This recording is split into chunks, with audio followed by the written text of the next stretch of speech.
Hi friends, welcome to Study Chips. ഇന്ന് നമ്മൾ study ചിപ്സിൽ discuss ചെയ്യാൻ പോകുന്നത് 5ാം ക്ലാസ്സിലെ കുട്ടികൾക്ക് സാമൂഹ്യശാസ്ത്രത്തിൽ നിന്നും ക്രിസ്മസ് എക്സാമിന് അഥവാ സെക്കൻഡ് ടേം എക്സാമിന് വരാൻ സാധ്യതയുള്ള ഒരു മോഡൽ ക്വസ്റ്റ്യൻ പേപ്പറാണ്. ഈ വർഷം സിലബസ് മാറിയിട്ടുണ്ട്. അപ്പോൾ പ്രീവിയസ് ഇയർ ക്വസ്റ്റ്യൻ പേപ്പർ നമ്മുടെ ഓൾഡ് സിലബസ് ആണ്. അപ്പോൾ പുതിയ സിലബസ് പ്രകാരമുള്ള ഒരു മോഡൽ ക്വസ്റ്റ്യൻ പേപ്പറാണ് ഇന്ന് ഡിസ്കസ് ചെയ്യാൻ പോകുന്നത്. വീഡിയോ ഇഷ്ടപ്പെട്ടാൽ, ഉപകാരപ്പെട്ടാൽ തീർച്ചയായും ഷെയർ ചെയ്യാനും ലൈക്ക് ചെയ്യാനും മറക്കല്ലേ. പ്രവർത്തനം 1, ചിത്രം നിരീക്ഷിക്കുക. ക്വസ്റ്റ്യനെ ചുമരിൽ തൂക്കിയിട്ട ഈ ഭൂപടത്തിലെ ദിശ എങ്ങനെ കണ്ടെത്താം? അപ്പോൾ ഈ ഭൂപടത്തിലെ ദിശ എങ്ങനെ കണ്ടെത്താം നമുക്ക്?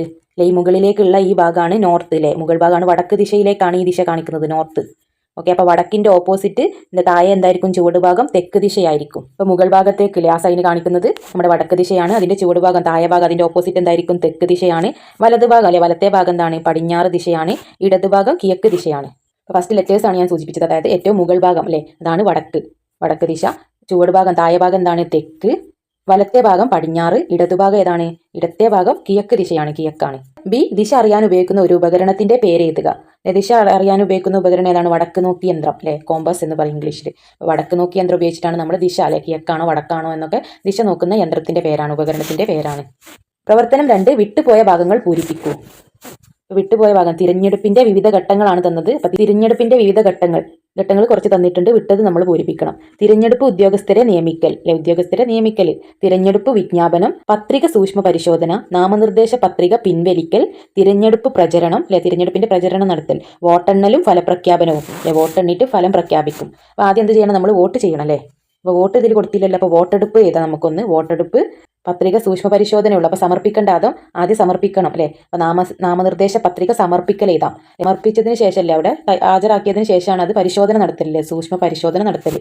ഇവിടെ സൂക്ഷ്മ പരിശോധന ഉണ്ട്. അതിന് മുന്നേ സമർപ്പിക്കൽ എഴുതാം നമുക്ക്. അതുപോലെ തന്നെ വോട്ടെടുപ്പ് കഴിഞ്ഞിട്ടല്ലേ വോട്ടെണ്ണലും ഫലപ്രഖ്യാപനം ഒക്കെ ഉണ്ടാവുക. ബി ക്വസ്റ്റ്യൻ, തിരഞ്ഞെടുപ്പിന്റെ ഏതെങ്കിലും 3 ധർമ്മങ്ങൾ എഴുതുക. 3 ധർമ്മങ്ങൾ എന്താണ്? തിരഞ്ഞെടുപ്പ് കൊണ്ട് നമുക്ക് ഉണ്ടാകുന്ന നേട്ടങ്ങൾ, അതുകൊണ്ട് ഉണ്ടാകുന്ന മെച്ചം എന്തൊക്കെയാണ്? ഗവൺമെന്റുകൾ രൂപീകരിക്കുന്നു.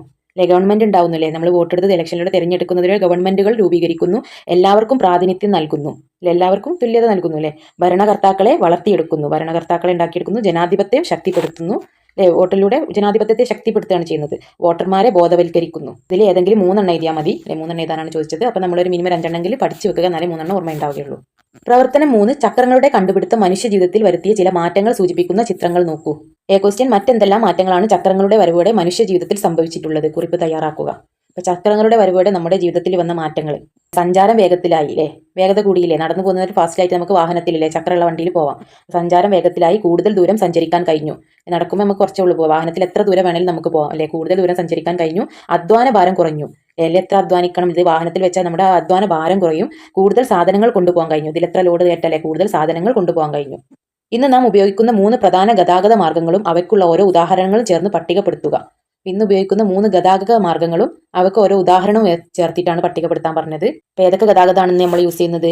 കരഗതാഗതം ഉണ്ട്, അതായത് റോഡിലൂടെയുള്ള ഗതാഗതം, അതായത് റോഡ് ഗതാഗതം. ജലഗതാഗതം ഉണ്ട്, അതായത് സമുദ്ര ഗതാഗതം, വെള്ളത്തിലൂടെയുള്ള ഗതാഗതം. വ്യോമ ഗതാഗതം ഉണ്ട്, അതായത് ദേശീയ വ്യോമ ഗതാഗതം. 3 ഗതാഗതങ്ങൾ: കരഗതാഗതം, ജലഗതാഗതം, വ്യോമ ഗതാഗതം. ക്വസ്റ്റ്യൻ സി, ലോകത്തിലെ 2ാമത്തെ വലിയ റോഡ് ശൃംഖല ഏത് രാജ്യത്താണ്? ഇപ്പൊ ലോകത്തെ 2ാമത്തെ വലിയ റോഡ് ശൃംഖല എവിടെയാണുള്ളത്? ഏത് രാജ്യത്താണ്? നമ്മുടെ ഇന്ത്യയിലാണ്. ഇന്ത്യയിലാണ് 2ാമത്തെ വലിയ റോഡ് ശൃംഖല, അത് ഇന്ത്യയിലാണ്. പ്രവർത്തനം 4, വിട്ടുപോയ ഭാഗങ്ങൾ പൂരിപ്പിക്കൂ. ജനാധിപത്യം, സവിശേഷതകൾ. അപ്പൊ ജനാധിപത്യത്തിന്റെ സവിശേഷതകളാണ് നമ്മൾ പൂരിപ്പിക്കേണ്ടത്. ജനാധിപത്യ സംവിധാനത്തിൽ ഡാഷ് പരമമായ അധികാരം. ആർക്കാണ് അധികാരം ഉള്ളത് ജനാധിപത്യത്തിൽ? തുല്യമായിട്ടുള്ള അവകാരം ആർക്കാണ്? നമുക്കാണല്ലേ, ജനങ്ങൾക്കാണ് പരമമായിട്ടുള്ള ഏറ്റവും അധികാരം ഉള്ളത് ജനങ്ങൾക്കാണ്. ജനാധിപത്യ സംവിധാനത്തിൽ ജനങ്ങൾക്കാണ് പരമമായ അധികാരം. 2 ഇവിടെ ഉണ്ട്, 3, 4, 5 അങ്ങനെയാണുള്ളത്. നമ്പർ 1, 3, 5 ഇവിടെ തന്നിട്ടുണ്ട്. അപ്പോൾ ഇത് 2. നിയമത്തിന്റെ മുന്നിൽ എല്ലാവർക്കും ഡാഷ് ഉറപ്പുവരുത്തുന്ന നിയമവാഴ്ച. എല്ലാവർക്കും ഡാഷ് ഉറപ്പുവരുത്തുന്നതിലെ തുല്യത ഉറപ്പുവരുത്തുന്നതാണ്. ജനാധിപത്യത്തിൽ എന്താണ്? എല്ലാവർക്കും തുല്യതയാണുള്ളത്. നിയമത്തിന് മുന്നിൽ എല്ലാവർക്കും തുല്യത ഉറപ്പുവരുത്തുന്ന നിയമവാഴ്ചയാണ് ജനാധിപത്യം. ഇനി 3ാമത്തത്, സ്വതന്ത്രവും നീതിപൂർവവുമായ തെരഞ്ഞെടുപ്പ്. സ്വതന്ത്രമാണില്ലേ, നമുക്ക് എപ്പോൾ വേണമെങ്കിലും സ്വതന്ത്രമായിട്ട് നീതിപൂർവമായിട്ടുള്ളതാണ് തെരഞ്ഞെടുപ്പ് ജനാധിപത്യത്തിൽ. ജനങ്ങളെയും ഭരണകൂടത്തെയും തമ്മിൽ ബന്ധിപ്പിക്കാൻ സഹായിക്കുന്ന ഡാഷ് വാർത്താ മാധ്യമങ്ങൾ. സ്വതന്ത്ര എന്നാണ്. ജനങ്ങളെയും ഭരണകൂടത്തെയും തമ്മിൽ ബന്ധിപ്പിക്കാൻ സഹായിക്കുന്ന സ്വതന്ത്ര വാർത്താമാധ്യമങ്ങൾ. സ്വതന്ത്രമായിട്ടുള്ള വാർത്താമാധ്യമങ്ങളാണ് ജനങ്ങളെയും ഭരണകൂടത്തെയും തമ്മിൽ ബന്ധിപ്പിക്കുന്നത്. ഗവൺമെന്റിനെ വിമർശനങ്ങളിലൂടെ മെച്ചപ്പെടുത്താൻ സഹായിക്കുന്നത് ഏതാണ്? പ്രതിപക്ഷമാണ് ഗവൺമെന്റിനെ വിമർശനങ്ങളിലൂടെ മെച്ചപ്പെടുത്തുന്നത് പ്രതിപക്ഷമാണ്. സ്വതന്ത്രവും നിഷ്പക്ഷവുമായ നീതിന്യായ വ്യവസ്ഥയാണ് ജനാധിപത്യം. സ്വതന്ത്രവും നിഷ്പക്ഷവുമാണ്. ജനാധിപത്യത്തിന്റെ സവിശേഷതകളാണ് നിങ്ങൾ പഠിക്കേണ്ടത് നിർബന്ധമാണ്. പ്രവർത്തനം 5 വാർത്തകളും സന്ദേശങ്ങളും പൊതുജനങ്ങളെ അറിയിക്കുന്നതിന് രാജഭരണകാലത്ത് ഉപയോഗിച്ചിരുന്ന ആശയവിനിമയം മാർഗങ്ങളിലൊന്നാണ് ചിത്രത്തിൽ കാണിച്ചിരിക്കുന്നത്. രാജഭരണകാലത്ത് ആശയവിനിമയത്തിന്റെ മാർഗ്ഗമാണ് ഈ ചിത്രത്തിൽ കാണിച്ചിരിക്കുന്നത്. എ. ആദിമ മനുഷ്യർ ആശയങ്ങൾ കൈമാറാൻ ഉപയോഗിച്ചിരുന്ന മാർഗ്ഗങ്ങൾ ഏതൊക്കെ? ആദിമ മനുഷ്യരെ, പണ്ടുള്ള മനുഷ്യരെ ആശയങ്ങൾ കൈമാറാൻ ഉപയോഗിച്ചിരുന്ന മാർഗ്ഗങ്ങൾ ഏതൊക്കെയാണ്? അവർ ആംഗ്യഭാഷയിലൂടെ ശരീരം കയ്യും കാലൊക്കെ അനക്കിയിട്ട് ആംഗ്യഭാഷയിലൂടെ, അതായത് ശരീര മുഖചലനങ്ങൾ, ശരീരവും മുഖമൊക്കെ അനക്കിയിട്ട് ചലിപ്പിച്ചിട്ട് ശരീര മുഖചലനങ്ങളിലൂടെ തീയും പുകയും പുകയൊക്കെ ഇട്ടിട്ട് പുക വരുത്തുമ്പോൾ ഓരോ സിഗ്നലിലെ പുകയും തീയൊക്കെ ഇട്ടിട്ട് ഓരോ സിഗ്നലിലൂടെയാണ്, അങ്ങനത്തെ ഇതിലൂടെയൊക്കെയാണ് ഒരു ആശയങ്ങളിലെ ഓരോ ഭാഷകൾ സംസാരിച്ചിരുന്നത്. പിന്നെ ചിഹ്നങ്ങളിലെ ഓരോ ചിഹ്നങ്ങൾ ഉപയോഗിച്ചിട്ട്, ഓരോ ചിഹ്നങ്ങൾ സയൻസിലെ ഓരോ ചിഹ്നങ്ങളൊക്കെ കാണിച്ചിട്ട് അതൊക്കെയാണ് ആശയങ്ങൾ കൈമാറാൻ ഉപയോഗിച്ചിരുന്ന മാർഗ്ഗങ്ങൾ. ബി. സുമേറിയക്കാർ വികസിപ്പിച്ചെടുത്ത ലിപി അറിയപ്പെടുന്നത്. സുമേറിയക്കാർ വികസിപ്പിച്ച ലിപി ഏതാണ്? ക്യൂണിഫോം ആണ്. ബി. ക്യൂണിഫോം. എന്താണ്? ഹൈറോഗ്ലിഫിക്, സംസ്കൃതം, ചൈനീസ്. അപ്പോൾ ക്യൂണിഫോം ലിപിയാണ് സുമേറിയക്കാർ വികസിപ്പിച്ചെടുത്ത ലിപി. ക്യൂണിഫോം ആണ്.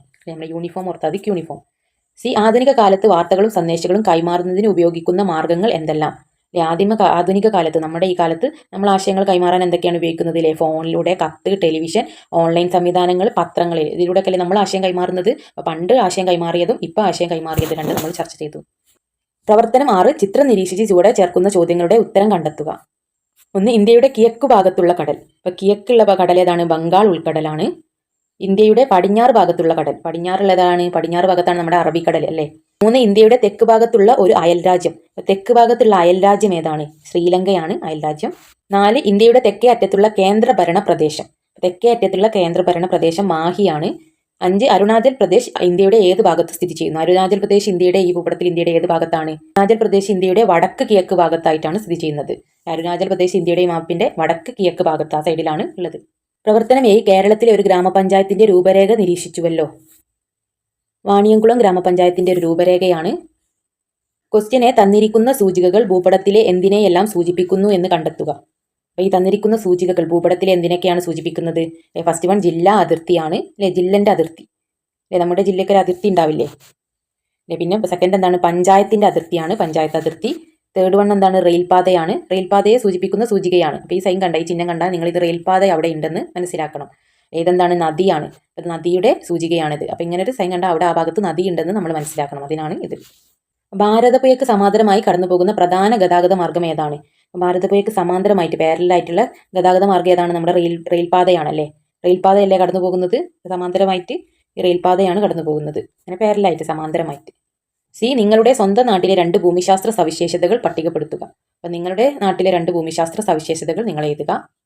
പുതിയ സിലബസ് പ്രകാരമുള്ള ഒരു മോഡൽ ക്വസ്റ്റ്യൻ പേപ്പർ നമ്മളിവിടെ ഡിസ്കസ് ചെയ്തു. ഉപകാരപ്രദമായെങ്കിൽ തീർച്ചയായും ലൈക്ക് ചെയ്യാനും ഷെയർ ചെയ്യാനും മറക്കല്ലേ. Thanks for watching. All the best for your examination.